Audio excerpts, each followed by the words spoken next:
En FM Ritmo estamos ya comentando desde la esquina del Coco.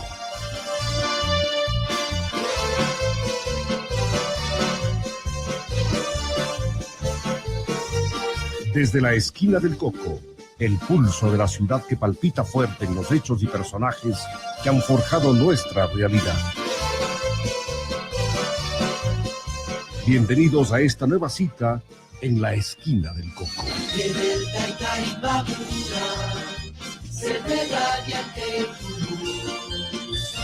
Para la más querida de las bellezas de mi Ecuador.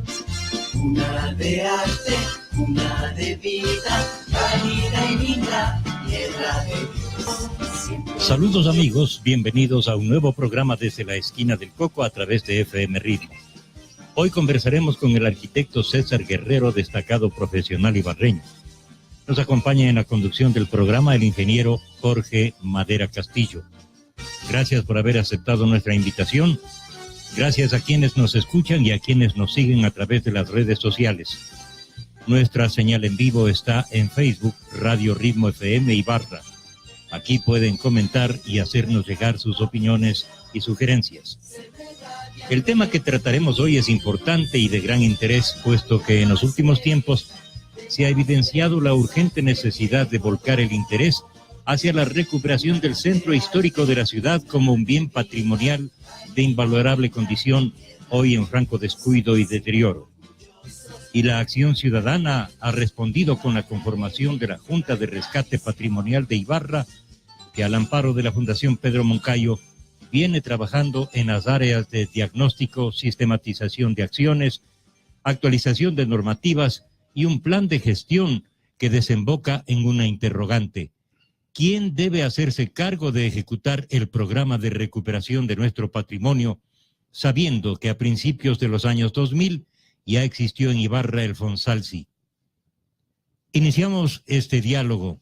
Bienvenido César, bienvenido Jorge. César, ¿qué importancia tiene para una ciudad preservar y conservar su patrimonio? Muchas gracias, muy buenas tardes para todas las personas que están escuchando esta prestigiosa radio. Bueno, partiendo desde el punto de la importancia del patrimonio, primero hay que saber qué mismo es el patrimonio. Una ciudad, un pueblo sin patrimonio es una ciudad muerta, es un pueblo muerto, ya que no sabemos exactamente de dónde venimos, cómo vivieron nuestros antepasados, ni la historia de ellos. El patrimonio es justamente eso, el tener elementos claros que nos permitan identificar cómo vivieron nuestros antepasados, y eso hay que mantener porque cada día se va investigando un poco más y cada día se encuentran más respuestas a las interrogantes que hemos tenido como ciudadanos. Por lo tanto, es responsabilidad de todos los ecuatorianos, absolutamente de todos, la conservación de nuestro patrimonio, sea este tangible, intangible, patrimonio natural, todo tipo de patrimonio es importantísimo. Muchas gracias, César. Bienvenido. Gracias, Silvio. César, verás, yo creo que vale la pena comentar de entrada un hecho anecdótico que realmente a mí siempre me dejó pensando respecto de esto. Verás, en una conversación de amigos, ¿no?, surgió una persona adinerada de origen campesino, ¿no?, específicamente de origen norteño. No voy a decir el nombre ni el lugar de su origen, pero una persona muy próspera económicamente, de esas personas que llegan a tener su economía solvente y que también piensan que con tener dinero pueden solucionar todos los problemas de la vida. Y en la conversación surgió el tema del centro de la ciudad de Ibarra, y él era del criterio de que los ibarreños, ¿para qué tenemos tantas casas viejas? ¿Qué sacamos con eso? Que es mejor, la mejor obra que puede hacer algún alcalde aquí es pasar un bulldozer por el centro de la ciudad y para ahí construir casas de 2, 3 pisos como él pretendía hacer.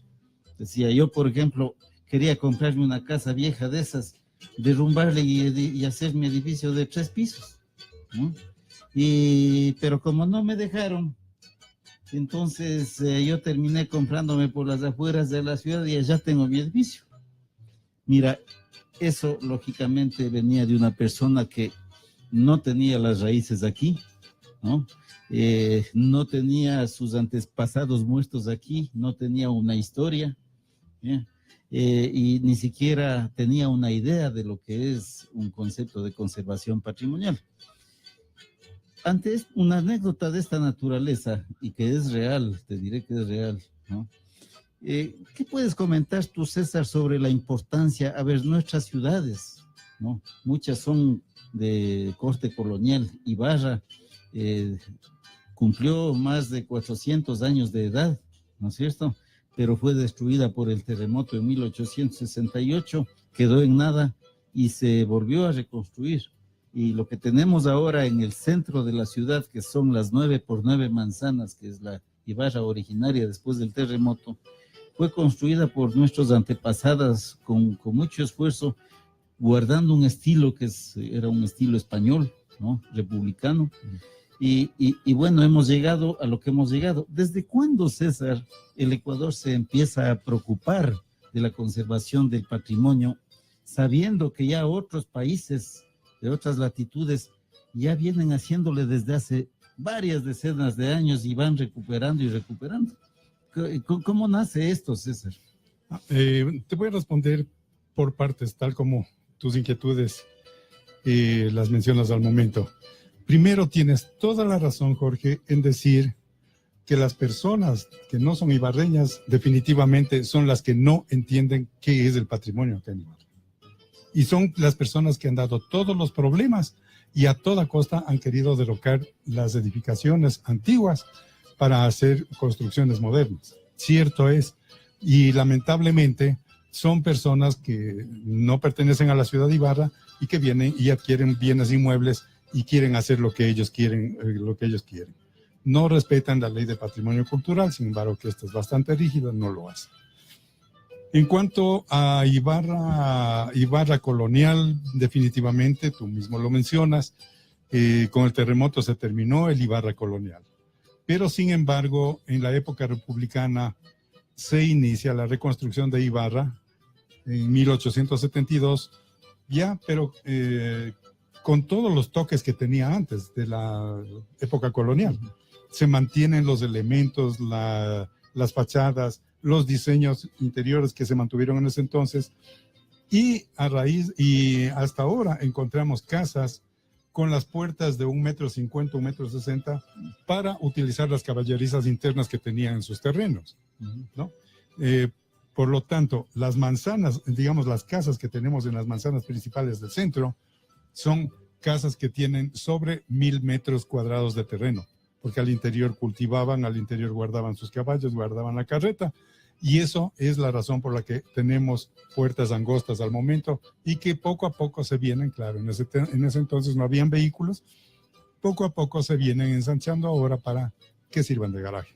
Claro, la historia dice que cuando hubo el trazo de la nueva ciudad, García Moreno se paró donde hoy es la esquina del Coco y desde allí partió para el nuevo trazo de la ciudad, ¿no? Lógicamente tenía algunas referencias de los antiguos templos que quedaron, algunos casi en pie y casi destruidos, ¿no? Pero lo que hicieron es que de los habitantes que quedaron vivos cuando retornaron del sector de la Esperanza, ¿no?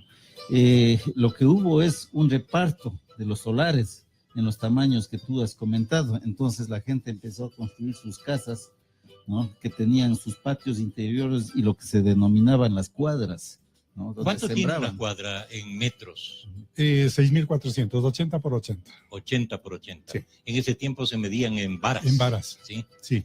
Y en metros, pues el equivalente es a 80 metros por 80 metros. Y que las cuadras nuestras todavía mantienen eso, no son de 100%. Nuestras cuadras son de 80 por 80. Y valga este momento la aclaración, cuando García Moreno hace la primera plantada del equipo en la esquina del Coco, sí se corrió un poco a lo que originalmente fue Ibarra. Y referencia de eso, por ejemplo, es la casa de Pedro Moncayo, que estaba exactamente en la calle Pedro Moncayo antes del terremoto. Y luego del terremoto, la casa de Pedro Moncayo pues pasó a ser una calle. La nueva casa de Pedro Moncayo, la que existe ahora, ya está un poco corrida hacia el sur. Pedro Moncayo y Rocafuerte. Y Sí. Rocafuerte. Así es, así es. Entonces, claro, a ver, lo que estamos hablando es de que a nuestros antepasados, a quienes quedaron después del terremoto, les costó mucho. Ellos vivieron carros y carretas, como se dice, para ir reconstruyendo su ciudad y su nueva forma de vida. Fueron sobrevivientes, muy pocas familias, y fueron llegando otras familias a Ibarra y se fue poblando. La historia dice que durante al menos 5 décadas, ¿no?, hubo un proceso muy fuerte de reconstrucción de la ciudad. En esos tiempos, pues la construcción era muy lenta, no había técnicas, era muy artesanal. Pero bueno, entonces ahí empieza a tomar la importancia de la laboriosidad de las manos de nuestros antepasados y de esos esfuerzos que dejaron sembrados en nuestra ciudad. Sin embargo, bueno, procesos como estos han sido históricos y lo han seguido otras ciudades, ¿no? Otras ciudades que vienen desde la colonia igual, por ejemplo Quito es colonial, Cuenca también conserva su casco colonial igual que Riobamba, pero Ibarra es el 4º centro histórico en importancia a escala nacional, y de acuerdo con lo que nos han dicho los expertos en patrimonio, nos dicen que Ibarra tiene las características idóneas para transformarse en una ciudad patrimonio de la humanidad a futuro, para seguir un proceso de eso. ¿Qué nos puedes comentar de eso, César? Bueno, en realidad fue UNESCO quien desarrolla prácticamente la conservación de los patrimonios a nivel de todo el mundo. Uh-huh. Y es cuando viene a Quito y Cuenca, son las 2 primeras ciudades donde UNESCO pone el ojo, y en cierta forma también existe una carta donde se fijan reglas para mantener el patrimonio. Uh-huh. Cierto es que habían sus incentivos hasta pocos años atrás, habían recursos que venían para dar mantenimiento, para restaurar los bienes inmuebles, inclusive los privados. En Quito se hizo muchísimo con eso. Lamentablemente a nosotros ya no nos tocó esa suerte y teníamos que buscar recursos de otras partes para poder atender por lo menos lo que eran edificaciones públicas o lo que eran bienes inmuebles públicos, uh-huh, ya que la ley prohíbe invertir recursos del Estado en bienes privados. Entonces, en ese sentido, se da toda la importancia porque UNESCO da sus incentivos y UNESCO pone las reglas prácticamente para conservar. Y es ahí donde se declara a Quito como patrimonio cultural de la humanidad.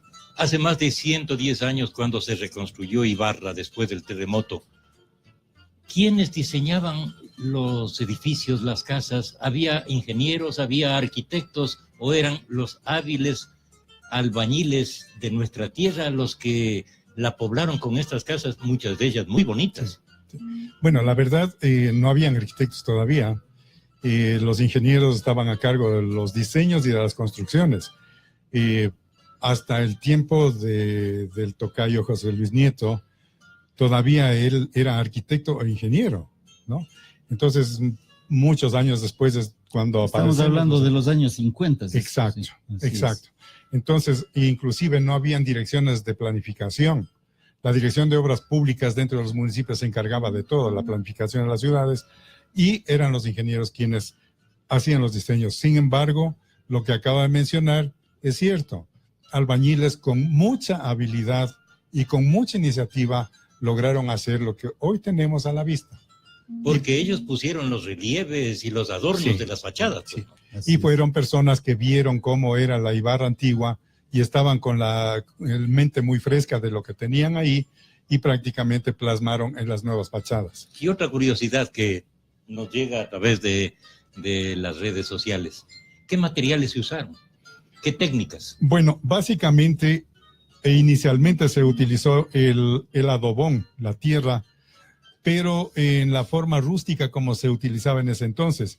Significa que forma rústica no se utilizaban trabas para poder amarrar y asegurar las paredes.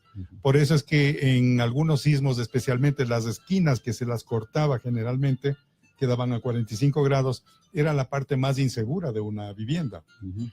Luego, con el paso del tiempo, se logra determinar que hay que poner unas llaves y se colocaron llaves de madera que no eran más que unos triángulos en las esquinas y que eso amarró definitivamente.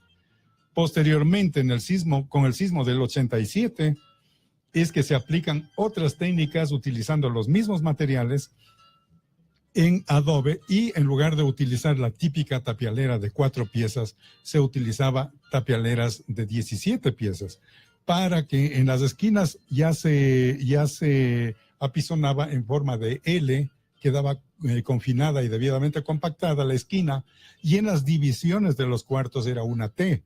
Por lo tanto, eso ya resistía mucho más un sismo. Había trabas. Habían trabas naturales y que definitivamente es mucho más seguro que nuestro hormigón de ahora.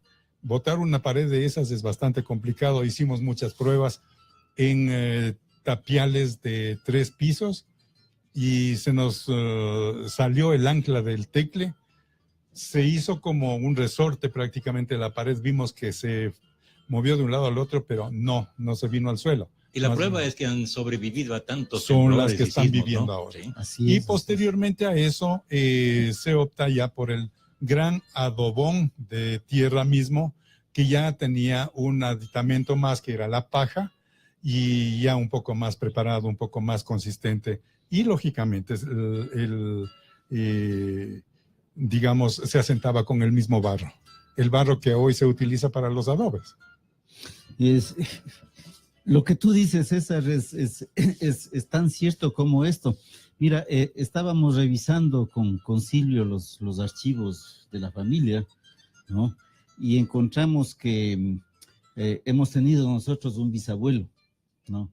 Que fue uno de los sobrevivientes del terremoto de Ibarra, vivió en La Esperanza, nacieron 2 de sus hijos ahí en el campamento, y cuando Ibarra volvió y se trazó la ciudad, existen los relatos ahí dentro de la familia, cómo es que este señor, ¿no? De la mano con algunos diseñadores o dibujantes de ese tiempo, él era una especie de contratista, ¿no? Para construir algunas cosas. Por ejemplo, la capilla episcopal, que ahora se ha caído el tumbado y la están reconstruyendo, eso había sido un diseño de don José Domingo Albuja, ¿no? Y la obra hecha con plata y persona ejecutada por este bisabuelo que se llamó José Liborio Madera Laínez, ¿no? Este señor era una persona muy, muy apegada a los curas en ese tiempo, era un benefactor, había tenido mucho dinero y muy aficionado a la construcción, ¿no? Entonces este señor, en los relatos hablan justamente de esa manera de construir y de las habilidades que tuvieron que desarrollar para esto, ¿no? Así es. Sin embargo, hay una cosa que también hay que hablar, mi estimado César. Pegado al tema de la construcción, de la parte arquitectónica de la ciudad, ¿no? No puede estar aparte el tema del patrimonio inmaterial, el patrimonio histórico, porque cada una de esas casas tiene historias, ¿no? En cada una de esas casas antiguas sucedieron cosas de la historia de Ibarra. Si esas casas tuvieran una grabadora o hubieran estado equipadas de filmaciones, realmente sería una fascinación. Claro. Acordémonos de que por aquí, por esta ciudad, han desfilado muchos personajes nacionales e internacionales, se han firmado cosas importantes, y esas son las cosas que realmente ahora estamos tratando de rescatar. Entonces, César, yo lo que quisiera es que nos ayudes a ver un poquito y a interpretar estas cosas desde el lado municipal, ¿no? Porque a la final, en el municipio de Ibarra, Jacinto Salas, que es un acucioso investigador de la historia de Ibarra, viene y nos muestra y dice, mire, más o menos por el año 1935 ha habido una regulación municipal, ¿no? que dice en forma muy sencilla, si usted quiere hacer una casa en la ciudad, solamente fíjese en el estilo y en las alturas de la casa de al lado. Entonces, esa era la gran regulación. Y así creció Ibarra con esa autorregulación. Pasa el tiempo y lógicamente empiezan a suceder destrucciones de esos bienes inmuebles. Las municipalidades, y no voy a hablar solamente de Ibarra, las municipalidades no le ponen mucho cuidado al principio a la conservación, pero cuando sale la ley de cultura y patrimonio, entonces empiezan las cosas a caminar diferente. ¿Qué ha pasado con el municipio de Ibarra desde ese entonces? ¿Cómo es que nace el Fonsalsi? ¿De dónde nació esa idea? Y ahí sí tú eres un actor fundamental, ¿no? ¿Y qué pasó con Fonsalsi? ¿Qué hacía Fonsalsi en Ibarra? ¿De qué se trataba esa institución? Porque, digámoslo, César fue el director del Fonsalsi. Así es. Eso nació a los inicios del año 2000. 2000, ¿sí? más o menos. Cuéntenos. Bueno, el Fonsalsi nace en la administración de Mauricio Larrea y siendo su gerente el arquitecto Fausto Yepes. Un poco complejo en ese entonces porque no tenían claro todavía cómo arrancar con lo que era patrimonio, porque todavía no existía una transferencia de competencias por parte del Ministerio de Cultura y Patrimonio hacia las municipalidades. Sin embargo, al finalizar el periodo de Mauricio, cuando asumí yo la gerencia del Fonsalsi, ya se hablaba de transferencia de competencias, pero tampoco se dio en los 4 años y medio, casi 5 años que estuve administrando la empresa. Por iniciativa de nosotros es que hicimos lo que hoy se está ya ejecutando como transferencia de competencias, con el visto bueno del INPC, porque hicimos una propuesta, presentamos la propuesta y ellos nos aprobaron. Sin embargo, eso no nos desligaba de la responsabilidad de que debíamos estar consultando y haciendo aprobar absolutamente todo al Instituto de Patrimonio Cultural. Que fue bueno, sí, molestoso también, pero eso nos enseñó mucho a saber cómo manejar el patrimonio dentro de Ibarra. Pero, Perdón, estamos en sí, esa sí. línea. Ajá. Y vale la pena preguntar, ¿qué presupuesto tenía el Fonsalsi para funcionar? Muy buena pregunta. En realidad yo me recibí un Fonsalsi con un saldo rojo. No teníamos presupuesto para nada. Como empresa no estaba tan independiente, digamos. Sin embargo... Independiente de la municipalidad. Claro, municipio. es que es una empresa municipal, pero debe tener su cierta autonomía para poder ejecutar las cosas.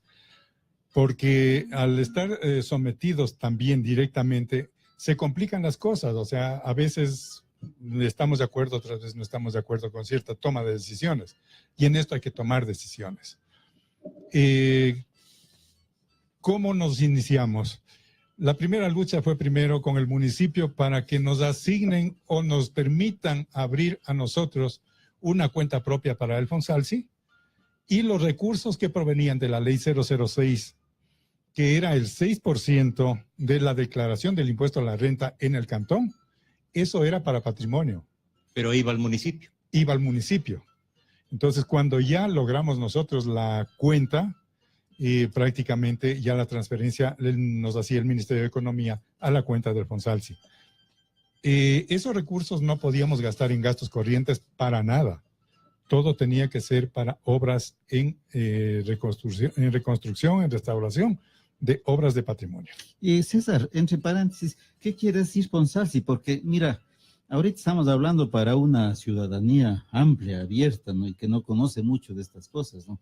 Expliquemos un poquito qué quiere decir Fonsalsi, esas siglas, ¿no es cierto? ¿Cuál es el antecedente, cuál es el modelo? ¿Existía esto en alguna otra ciudad?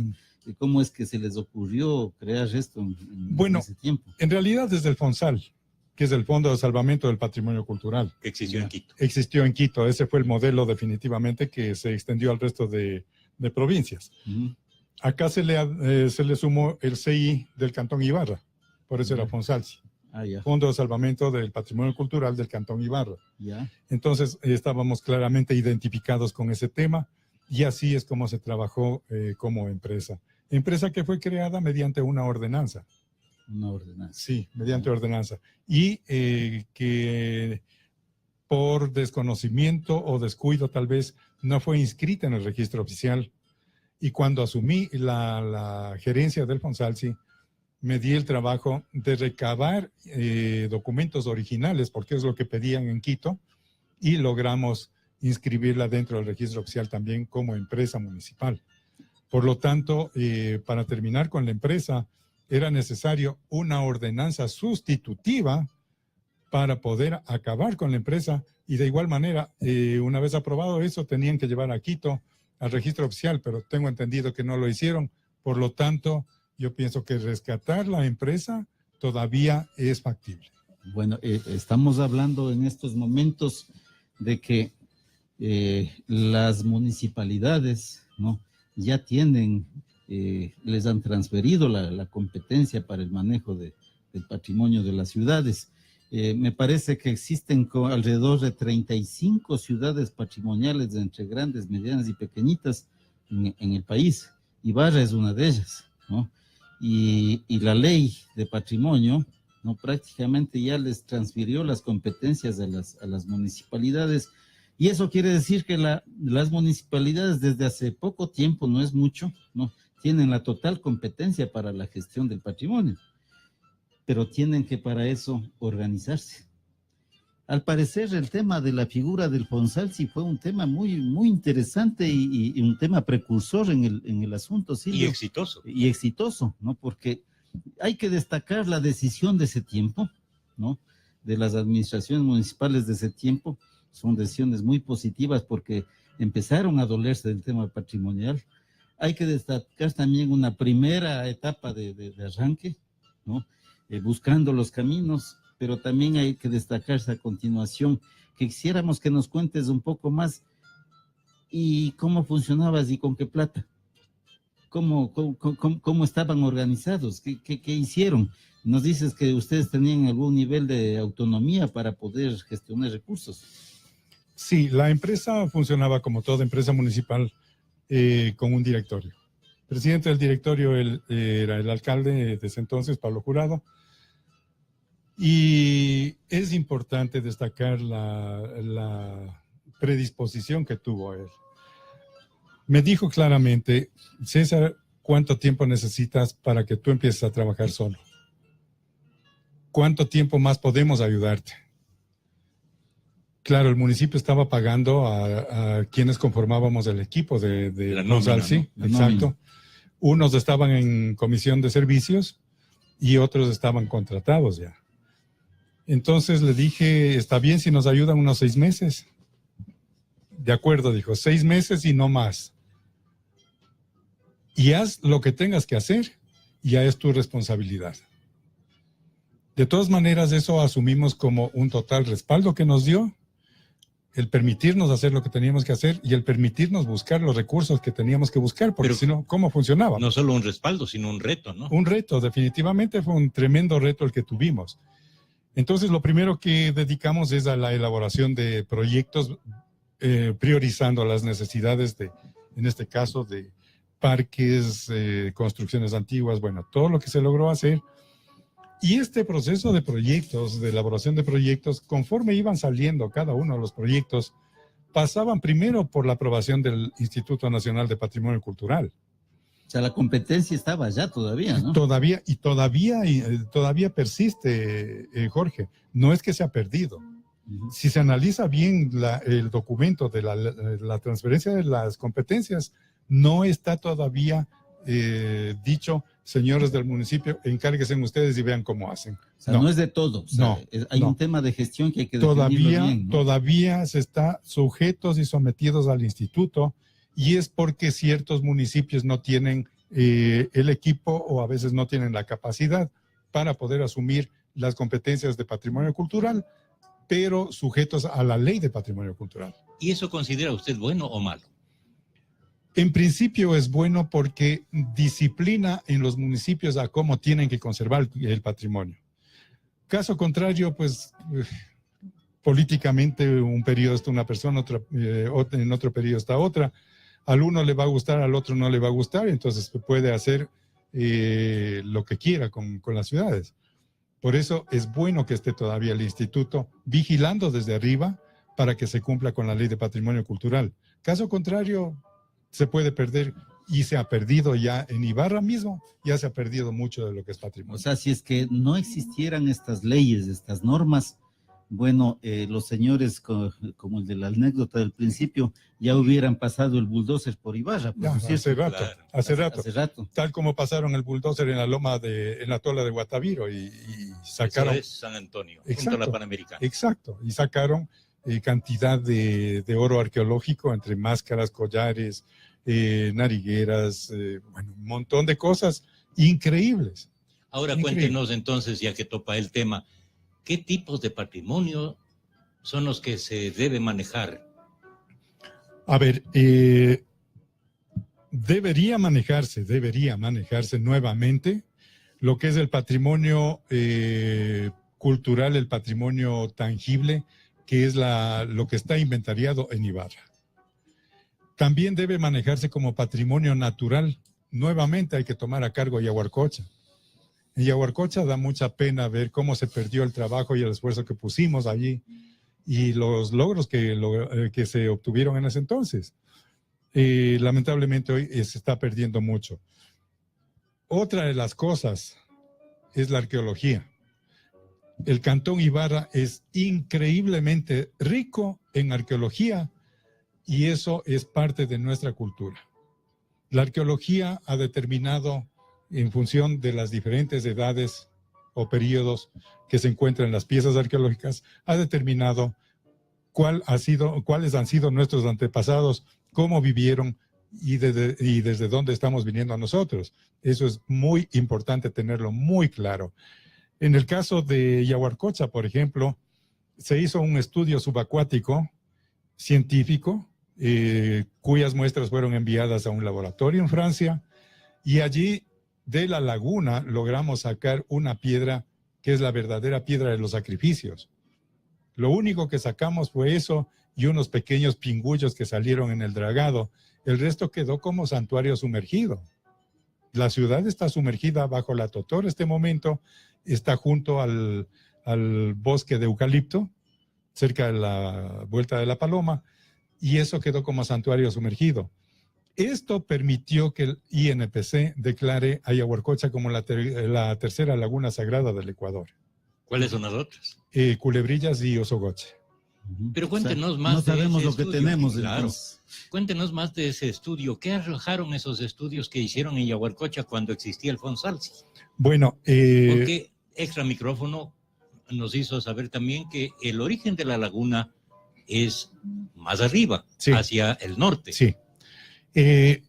Con todos los estudios que se hicieron, primero había que descartar o ratificar la profundidad de la laguna. Muchas personas decían que no tiene fondo esa laguna, otras que tiene unas montañas al interior, y el estudio lo que determinó fue que es una paila prácticamente la laguna de Yaguarcocha, y al momento la parte más profunda está con 6,50 metros y otros 6 metros están en sedimento, desde lo que son lodos hasta un sedimento duro. Esas muestras fueron enviadas a Francia. Con esas muestras también se pudo determinar que la laguna originalmente estuvo en la parte de Aloburo y probablemente con una lluvia muy fuerte o un invierno muy fuerte sobrepasó los niveles de agua, se rompió un dique y bajó prácticamente a donde ahora es Yaguarcocha o donde es la laguna. La laguna tiene una edad de 12,000 años, es de la época posglaciar. Entonces, científicamente está ya demostrado eso, y en un libro que se editó desde el Fonsalsi mismo ya se explica este tipo de cosas. El libro de José Echeverría Sí, se refiere el libro a ese. de Sí. José Echeverría. Mire, César, mira, Jorge, se están uniendo muchas personas a esta red a través del Facebook, y les pedimos que opinen, que pregunten, que por este mismo medio hagan sus comentarios de lo que se está hablando aquí por parte de César Guerrero, arquitecto que hoy le tenemos aquí en este diálogo desde la esquina del Coco. César, Un poquito para ir, porque toca ir cerrando temas, hay mucho que conversar, ¿no? En definitiva, no sabemos lo que tenemos en Yaguarcocha, eso es lo que yo veo, ¿no? Yo conozco que se han hecho otros tipos de estudios en Yaguarcocha que han hecho determinadas instituciones, y a la final de lo que nosotros conocemos, no hay un estudio integral visible para la recuperación y promoción de toda esa cuenca, incluyendo la del Tahuando, que es la cuenca que le alimenta. Eso es preocupante, porque eso está pegado a Ibarra y eso es un patrimonio natural de la ciudad de Ibarra. Entonces, esta es una de las preocupaciones de la Junta de Rescate Patrimonial, Silvio, porque vamos a tener que empezar a recuperar toda esa información y bueno, tú, César, has sido muy generoso en ofrecer a la Junta toda la información que al menos te queda a ti en tus archivos personales, porque lamentablemente el Fonsalsi fue cerrado, ¿no? Una decisión que no sabemos por qué la hicieron, pero fue cerrado, ¿no? Y en la municipalidad de Ibarra prácticamente no quedó absolutamente nada, sino lo que exista por ahí en algún archivo físico que esté en lugares recónditos. Entonces, esto en realidad a los ibarreños nos preocupa mucho. Pero yo te voy a poner, mi estimado César, una pregunta como que si fuera propietario de una casa. Volvamos al centro histórico de Ibarra. Mira, para muchas personas, como que el tener y ser propietario de una casa patrimonial de estas, de una casona, les resulta como una maldición, porque dicen, aquí no puedo hacer nada, no me dejan hacer nada, y bueno, ni siquiera hay quien me compre, ¿no? Y si quiero hacer un arreglo, tampoco me dejan. A ver, ¿qué tan ciertas son esas afirmaciones que yo las he escuchado y mucho por parte de determinados ciudadanos? Bueno, no es del todo verdad. Lo que pasa es que quieren hacer exactamente lo que ellos proponen. Derrocar, o sea, lo que les da la gana. Exacto. Derrocar paredes y meter hormigón. Ya. Cuando sabemos perfectamente que el hormigón y la tierra son enemigos. En caso de un sismo, el hormigón prácticamente se convierte en un elemento de corte, porque es rígido. Así es. La tierra es muy flexible. Entonces, eso es una amenaza mayor todavía. Y nuestros albañiles modernos son campeones para un hormigón. Campeonísimos para eso les encanta. No se molestan en tratar con materiales tradicionales, ¿no? No, definitivamente no. Pero se pueden hacer, y de hecho se están haciendo cosas. El colegio de la Concepción, la Inmaculada, ya dejé aprobando cuando estuve en la unidad de patrimonio. ¿Ya? Y me alegra mucho que ya estén trabajando en eso, ¿no? Cierto es que tocó negociar, te digo, no con dinero, sino negociar. Bueno, vamos a hacer esto, vamos a hacer el otro, vamos a quitar esto, vamos a... Acordar, digamos. Acordar con el INPC hasta que se obtuvo el visto bueno. ¿Ya? En principio fue difícil porque iban a entrar elementos extraños que era una estructura de hierro, pero que no afectaba en absoluto a las paredes de tierra. Era una estructura independiente y que luego se iba a perder dentro de la estructura de tierra. Y así es como están trabajando en este momento. Con gran agrado, hoy día acabé de ver eso. Qué bueno. Es decir, en definitiva, sí se pueden hacer cosas, pero conservando los estilos de construcción. Por supuesto que sí. Los materiales que se tienen. Por supuesto que sí, porque hay paredes que en realidad ya no soportan más, ya no dan más por humedad, por el paso de los años, por cantidad de cosas. Te pongo el ejemplo de la misma casa de la Ibarreñidad. Cuando iniciamos la construcción, la reconstrucción de la familia Ayala. La casa de la familia Ayala. ¿No? Cuando iniciamos la reconstrucción empezamos por los cimientos, verificando a ver cómo estaba eso. Y nos fuimos 3 metros adentro del nivel 00, 3 metros abajo, y nos encontramos con tierra suelta y piedras que se estaban desmoronando del cimiento. Entonces, por precaución, nosotros tuvimos que fundir un muro de hormigón perimetral para sujetar el cimiento de la casa y reforzar esos cimientos. Pero eso es lógico, ¿no? Eso sí se puede. Eso toca hacer, toca hacer. Si quieres estabilizar una construcción, empecemos por los cimientos. Demos seguridad desde ahí. Y eso es lo que se hizo y ahora está totalmente segura esa casa porque fue reconstruida con todas las técnicas y con la supervisión del INPC también, que eso nos permitió a nosotros ganarnos una condecoración por parte del instituto. Así fue. Hay personas que dicen, bueno, tengo esta casota, esta casa tiene no sé cuántos metros cuadrados, vivimos solitos aquí o vivo solito y quiero hacerle algunas transformaciones internas para darle usabilidad a la casa, darle un destino de uso diferente a la casa, que me permita, ¿no? Que me permita sacarle alguna rentabilidad, porque si no, no puedo seguir teniendo así. ¿Qué se puede y qué no se puede? O sea, ¿qué se ha permitido, qué no se ha permitido? ¿Cómo hacen en otras ciudades? Cuenca, por ejemplo. A ver, hay una transformación súper importante de las casas. A ver, mi querido Jorge, en esto quiero ser muy claro. Las paredes anchas son la estructura de una casa. Así es, son paredes estructurales, ¿no? Son paredes estructurales, muros portantes. Por lo tanto, derrocar una pared de esa hay que tener mucho cuidado a ver con qué se va a reemplazar. Pero si quieren, por ejemplo, en los cuartos grandes que por lo general tienen las casas antiguas, dividir para dar un mayor uso, se puede hacer. Y se puede hacer. Ahora hay materiales tan livianos y tan versátiles. Hay hasta el Ginsub, hay cantidad de materiales que puedes hacer unas paredes delgadas que no afecten en absoluto la estructura. Y se puede hacer. En lugar de tener un cuarto de 8 metros por 4 metros, puedes tener 2 cuartos de 4 por 4 que ya le dan otro servicio también y puede ganar algo el propietario. Y puedes además instalar otros servicios como los sanitarios que carecían las casas. Por supuesto que sí. Por supuesto que sí. Es que no se puede vivir ahora en casas donde los baños estén en el patio, por ejemplo. Hubo un tiempo en que los propietarios de las casas, ¿no?, se quejaban amargamente de la municipalidad. No podría definir en qué administración fue, pero según ellos no permitían hacer absolutamente nada y prácticamente a la ciudad, al centro de la ciudad, le inmovilizaron. ¿Sería cierto, sería verdad eso? O también puede ser que los propietarios tampoco es que tienen iniciativas importantes para hacer en sus casas, ¿no? Bueno, más que iniciativas, yo diría, o capacidades tal vez, económicas. Exacto, tal vez, porque quienes están habitando todavía en el centro histórico son personas mayores, bastante mayores, o los herederos que han dejado abandonadas las casas y no les importa nada. Así es. Entonces, prefieren vender y repartirse el dinero antes que invertir un centavo. Prefieren que se destruya y venderlo como terreno y no como un inmueble. Entonces, es una de las razones por la que se pierde.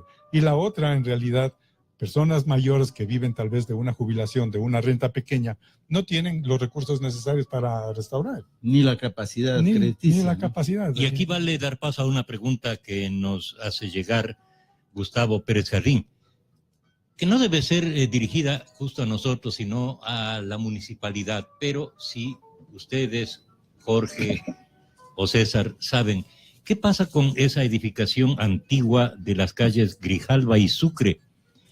¿Hay alguna regulación que permita tomar medidas para restaurar eso? O por lo menos para cuidarla, que no se siga deteriorando, o por lo menos para darle seguridades, pues las puertas y ventanas ya prácticamente no existen y eso da paso a que se entren gentes de dudosa actitud. A ver, cuando estuve en la unidad de patrimonio, ya se tomó contacto con los propietarios, con la familia Galarza, y habíamos propuesto inclusive a la municipalidad para que se adquiera ese bien inmueble. El alcalde, abierto a esto, dijo, sí, a ver qué destino le damos, conversamos, y había un destino para eso. Estuvieron dispuestos a aceptar lo que el municipio iba a pagar. No recuerdo cuánto era, creo que unos 180,000, 190,000 dólares, no recuerdo exactamente. Y ya estuvimos listos para eso, y Andina, ahora CNT. La CNT.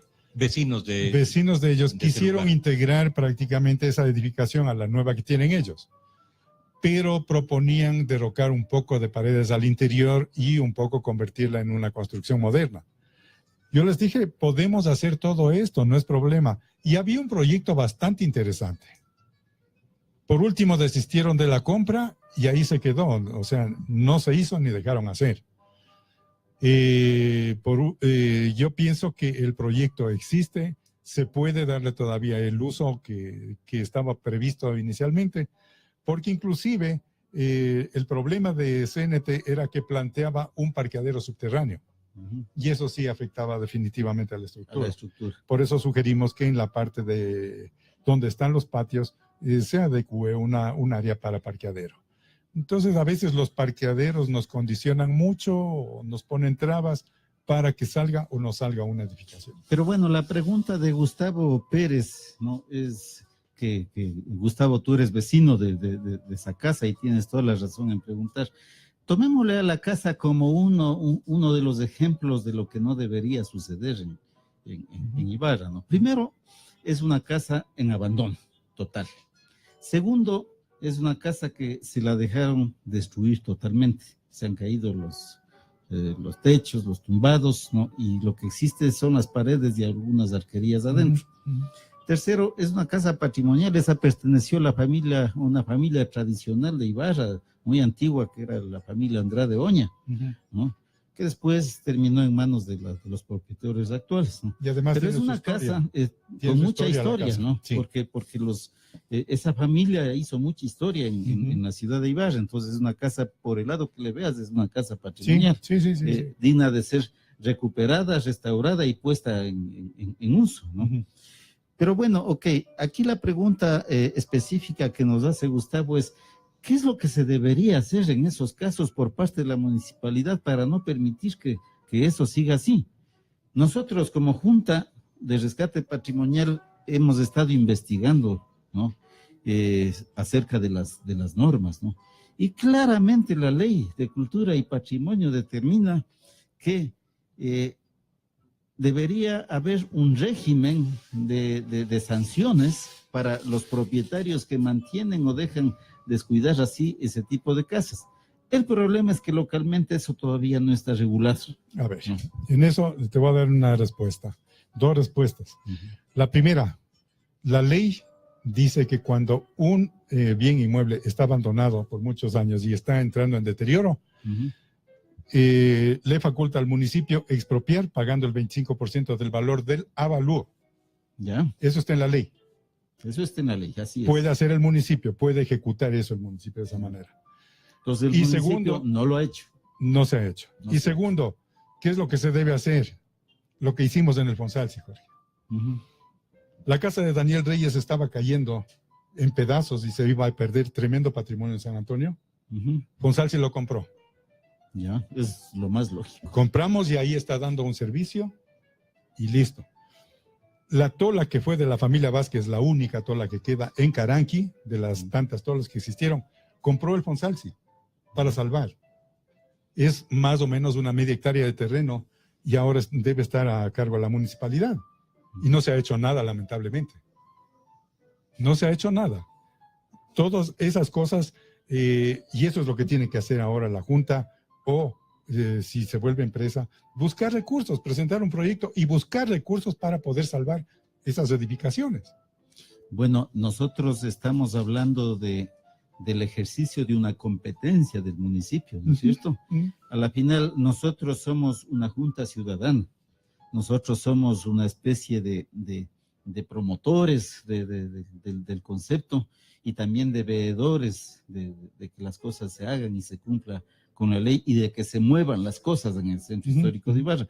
Pero es la municipalidad la que con su unidad de patrimonio y con las fortalezas que tiene que desarrollar adentro, ¿no? Tiene que empezar a actuar y lógicamente tiene que estar dotado de una norma muy clara para eso. De tal manera que cuando hay una norma, la norma es para todos. Está clarísimo, ¿no? Entonces ahorita valga la pena el tema porque hay otro ejemplo, ¿no? Que ya lo hemos comentado en este programa. Sabemos que la municipalidad intenciona o ya tiene prácticamente tratado la compra del Colegio Teodoro Gómez de la Torre, ¿no?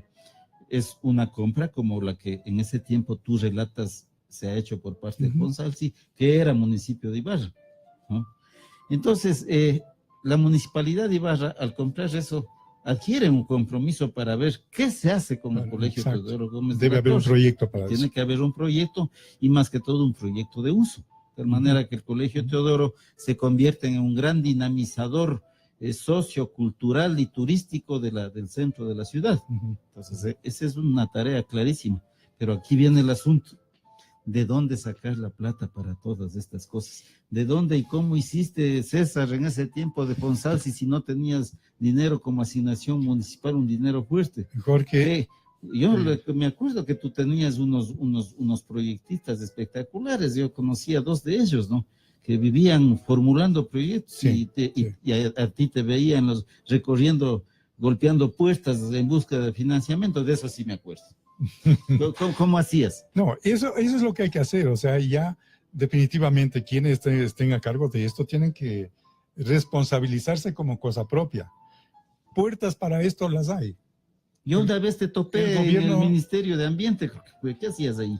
Bueno, en el Ministerio del Ambiente logramos sacar unos $500,000 con Ana María Albán, que estuvo de ministra en ese entonces. ¿Cuánto dices? 500,000. 500,000. ¿Y cuánto tenías de asignación al año del municipio? Del municipio como 260, no, del municipio no, ya era de la ley 006, como unos $260,000. O sea, conseguiste de un ministerio más del doble de lo que tenías de esa asignación natural. Y eso fue exclusivamente un proyecto para salvar a Yaguarcocha.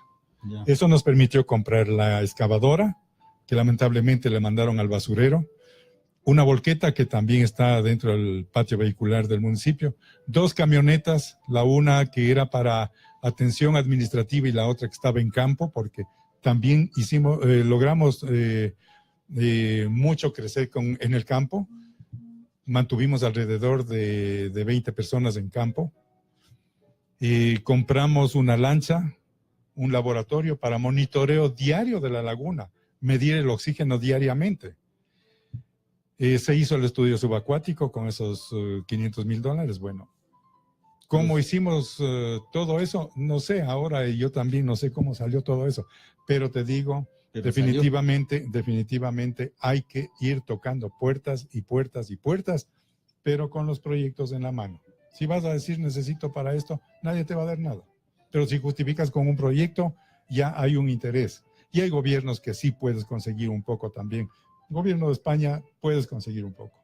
Gobierno de Suiza puedes conseguir otra parte. De hecho, San Gabriel, la ciudad de San Gabriel acaba de hacer un proceso de recuperación patrimonial de algunos bienes ahí en el centro de su ciudad, con ayuda me parece que de la Junta de Andalucía, de algún gobierno, con alguna parte de España, ¿no? Bueno, esa es una parte grata para nosotros, por ejemplo. Pero fuiste tú. Fuimos los que apoyamos a San Gabriel al inicio en el tema de patrimonio. Ajá. Entonces, eso es muy grato para nosotros porque vemos que esa semilla creció y fructificó. Entonces, es interesante y ves ahora, ellos tienen capacidad de buscar recursos también y hacia eso debe conducirse. Lamentablemente acá ya no hubo continuidad, se acabó todo eso y ya teníamos varios proyectos en el tapete también para ser financiados. Nosotros como Junta de Patrimonio estamos ayudando a la formulación de la nueva ordenanza que regirá esto, ¿no? Ahí estamos con las universidades, con algunas instituciones, y está la propia municipalidad en la mesa, ¿no? Y dentro de esa regulación, de esa norma, ¿no? Hay un capítulo que se refiere a la institucionalidad del municipio, es decir, cómo el municipio debe organizarse casa adentro para poder cumplir con esa competencia que le ha dado el ministerio. Entonces, en este momento, el municipio, bueno, está tratando de estructurar su unidad de patrimonio nuevamente, ¿no? Y le estamos nosotros recomendando al señor alcalde, y el alcalde a nosotros nos ha preguntado, bueno, ¿y cómo creen ustedes que yo debo actuar internamente en el municipio para poder fortalecer esto, ¿no? Y lógicamente la contestación nuestra, la de cajón, ha sido, mira, nosotros recomendamos volver a la figura del Fonsalsi, ¿no? O una figura semejante. ¿Qué opinas tú? Definitivamente, Jorge, como unidad no funciona, ni funcionará. Actualmente. Porque eso depende de aquí, de acá y de acá. Y mientras toman Hablamos de una aquí, unidad del municipio. Del municipio. Claro, está dentro de la estructura municipal. Entonces, depende de una dirección, que es la dirección de planificación, y la dirección de planificación depende definitivamente de la primera autoridad. En ese sentido, prácticamente a veces se quedan los procesos en una o en otra parte y que no permiten avanzar ni tampoco desarrollar. Tiene que llegar a ser por lo menos dirección para que puedan actuar en la forma como se está planteando al momento. Pero como empresa municipal, yo pienso que es la mejor figura, pero debe haber un compromiso muy serio para poder sacar adelante, porque la municipalidad no va a poder inyectar muchos recursos, digamos, a la empresa. Tal vez para que arranque, sí, pero a futuro les va a decir, ya no tengo más. O sea, aquí estoy solo invirtiendo y qué de resultados. Bueno, sabemos que por esa asignación que tu tiempo, dices, era de alrededor de 200, ahora son como 800,000. Eso nos han dicho. Es bueno. ¿No? Bueno, es bueno, no sé si es bueno o es poco o es mucho, ¿no? Pero en realidad cuando tú ves lo que hay que hacer en materia patrimonial en el centro de Ibarra, una monstruosidad, no hay plata que alcance. Imagínate solamente, a ver, nosotros tenemos la Fundación Pedro Moncayo. Solamente el cambio del techo de la fundación cuesta como $140,000. Y si es que eso nosotros hiciéramos algún convenio, alguna cosa, y si la municipalidad tuviera que cambiar el techo de la propia casona antigua del Colegio Teodoro, entonces ahí se te va, no los 800, se va $1 millón solamente en el techo. Pero Jorge, el momento que tú elaboras un proyecto, debes poner una contraparte. Sí. Y no vas a poner los 800,000 de contraparte. No, pues. Generalmente se trabaja con el 70-30 o el 80-20. Es decir, si un proyecto costara $1 millón, ¿no? Tú aportas los 200,000, ya no son los 800,000. Ya no son los 800. Y los 200,000 no necesariamente en dinero convencional. No necesariamente. Entonces, con los recursos propios. Puedes esos 800,000 hacerlos crecer y hacer servir para varias obras, no solo para una. Te gastas los 800,000 y te quedas sin contraparte, definitivamente. Claro, entonces hay que aprender a administrar definitivamente los recursos de esa manera. Pero hay que empezar salvaguardando esos 800,000. Exacto. ¿No es cierto? Exacto. Sí, viendo que ojalá no se gasten en otras cosas, ¿no? Ahí te digo, ahí es donde viene una buena administración, ahí es donde debe entrar una planificación estratégica a corto, mediano y largo plazo, y debe ser fortalecida cada año con un plan operativo anual que te permita ejecutar exactamente lo que has planificado, sin salirte ni en más ni menos de las posibilidades. Sin embargo, que los proyectos son muy dinámicos, hay que hacer cambios en la ejecución mismo, pero hay que también ajustar a lo que se puede conseguir. En este evento de ciudades patrimoniales que se hizo con el total auspicio de la municipalidad el día miércoles aquí en el auditorio Monseñor Leonidas Praño, tuvimos la oportunidad de escuchar a ponentes de Quito, de Cuenca, de Riobamba, de cómo han sido sus procesos y cómo vienen manejando ellos exitosamente las cosas. Créete, César, que para Ibarra nos han dejado grandes lecciones, ¿no? Y una de esas lecciones que quedaron como en la retina de la gente es el hecho de que el haber destruido este concepto del FONSAL, de FONSALS y de estos fondos, estas empresas independientes que son municipales, realmente han causado grandes daños a las ciudades, porque las municipalidades se quedaron sin brazos para poder hacer estas cosas, ¿no? Pero ahí hay una cosa, Jorge. Y se nota una tendencia desde las ciudades a volver a esto, ¿no? Ahí hay una cosa. Quito, Cuenca, tienen al INPC dentro de sus municipios. Instituto Nacional de Patrimonio. Exacto, tienen adentro del municipio, entonces trabajan en forma conjunta. Y desde ahí viene el apoyo técnico y legal para ejecutar los proyectos. Claro, de hecho nosotros estamos acudiendo a las asesorías técnicas y jurídicas del Instituto Nacional de Patrimonio y vienen de Quito y nos están ayudando, ¿no? Acá tenemos el Ministerio de Cultura, el delegado del Ministerio de Cultura, el delegado regional, una persona muy abierta, y hay unos técnicos buenazos que nos están ayudando en esto, ¿no? Y contamos con eso, ¿no? Pero aquí el tema es que ya la parte positiva es que el alcalde de la ciudad de Ibarra ya está preocupado de sacar adelante este tema. Ahora hace falta que la preocupación venga acompañada de platicas, de asignación de recursos adicionales, ¿no? Ya es habilidad, diría yo, un poco habilidad en la búsqueda de recursos, en la gestión de recursos de las personas que están al frente. Como te digo, la base de todo son los proyectos, el compromiso tiene que ser muy serio y tienes que estar en todo lado tocando las puertas, yendo con los proyectos, negociando y todo. Y sí se consigue dinero. En el tiempo del Fonsalsi logramos $4.226.000 no reembolsables. No reembolsables. Entonces... Pero bueno, estamos hablando de dinero para la inversión pública. Claro. ¿No es cierto? Claro. Ahora, en la Junta también estamos hablando dinero para la inversión privada. ¿De dónde y cómo sacamos? Un buen proyecto de esas 25 casas que están tomadas en cuenta para la reconstrucción, y hay que buscar afuera definitivamente. Dentro del país no se puede porque, primero, no hay dinero. Segundo, recursos públicos no los puedes gastar o invertir en algo privado. Así es. Por lo tanto, los proyectos tienen que salir. Pero no mucho, digamos, no. Los proyectos tienen que salir fuera de Ibarra. Ya.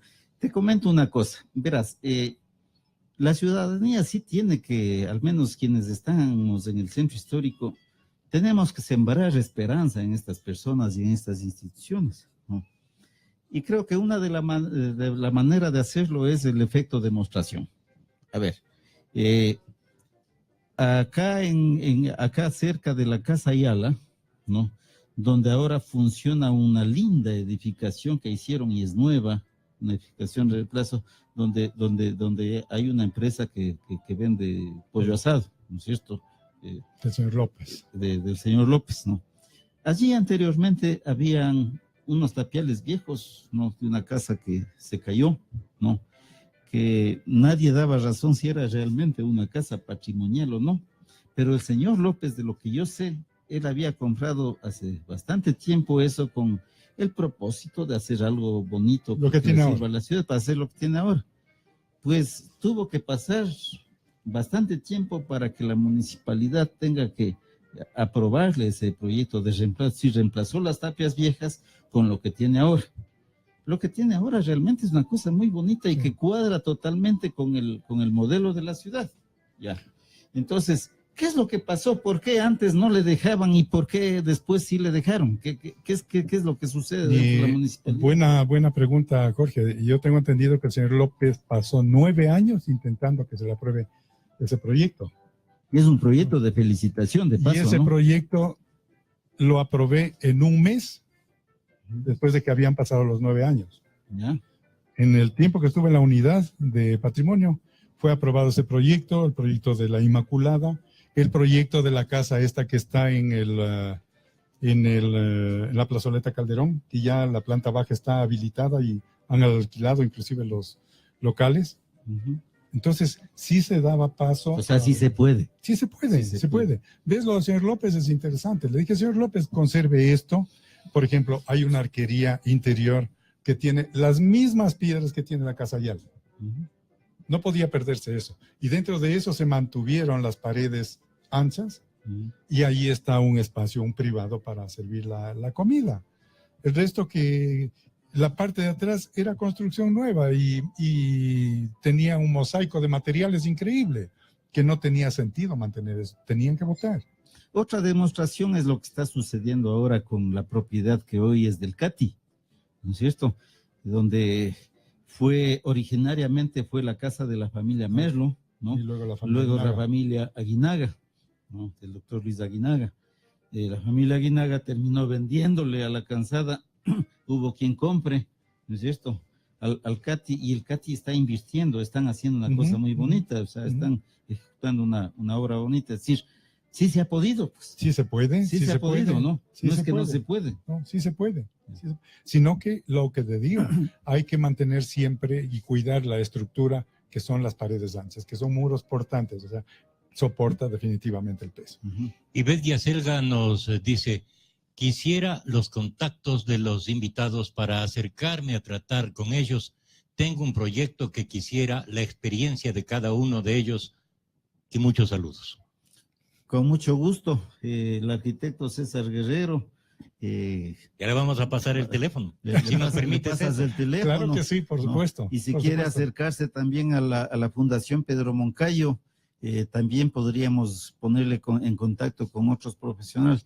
De paso te digo, César, que en Ibarra siempre hubo escasez de profesionales expertos en materia de recuperación patrimonial. Hay muy buenos profesionales, arquitectos, ingenieros, ¿no? Pero específicamente expertos en estos casi no ha habido.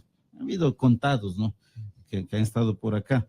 Pero ahora la buena noticia es que la Universidad Católica de Ibarra, con la Escuela de Arquitectura, ha decidido trasladar todos sus esfuerzos e inclusive especialidades para sus estudiantes y futuros graduados para asesorar en los temas de recuperación patrimonial. Entonces hay toda una carga institucional en este momento que se pone a las órdenes, como es el caso de la señora Ivette, ¿no? Independientemente de que tú también le puedes ayudar y guiar en lo que ella quiere hacer. Pero estas cosas como la señora Ivette que acaba de comunicarnos, eso es lo que Ibarra necesita. Lo que necesita es iniciativas. Así es. Yo tengo esto, quiero hacer esto y quiero asesorarme y cómo conseguir, ¿no? Porque te cuento, César, te cuento, Silvio, que he conversado ya con varios gerentes de instituciones financieras en Ibarra y están dispuestos a financiar proyectos en el centro de la ciudad. Eso me parece interesante, porque en principio los bancos no querían financiar ni dar créditos para eso. Ahora ya el tema está abierto. Qué bueno, me alegro mucho por eso, porque estaban puertas cerradas por parte de los bancos en todo lo que eran recuperación o restauración de las casas del centro histórico. Byron nos dice, pregúntele sobre Guataviro y sobre los baños del Inca. Nos hemos pasado el tiempo, pero un poquito más podemos añadir para este programa. Con todo gusto. El baño del Inca lamentablemente no se dio la importancia que debía haber tenido. Tuvo la visita de arqueólogos que vinieron hasta de Egipto, que estaban radicados allá trabajando mucho tiempo. Vinieron arqueólogos de Europa, del Perú, vino Luis Lumbreras, que inclusive él dijo que nos tenía una sana envidia. Teniendo como tienen ellos ese tipo de edificaciones, dijo, les tengo una sana envidia. Le digo, ¿por qué? Porque lo que ustedes tienen aquí dentro del Incahuasi es la cruz andina. Eso nos abrió a nosotros más la expectativa de lo que habíamos logrado localizar, encontrar, y ya tuvimos el presupuesto listo para poner la cubierta. ¿Qué es la cruz andina? La cruz andina es un sitio en forma de cruz justamente, donde le llenaban de agua, especialmente las noches de luna o noches que estaban despejadas, y en lugar de estar observando con un telescopio, porque no había en ese entonces, observaban en el agua. El agua. Exacto. El entonces, reflejo de la luna. No solo la luna, sino estrellas y todo, ya tenían identificado a ellos. Ajá. Eran bastante estudiados en estos temas, y si se profundiza el tema de arqueología con ellos, es increíble. Y la otra, ¿qué pasó con Guataviro? Guataviro se quedó. Es una tola que está en San Antonio. Tengo entendido que se quedó ahí. Lamentablemente yo ya no pude hacer seguimiento, yo ya salí. No se pudo hacer seguimiento, pero está ahí.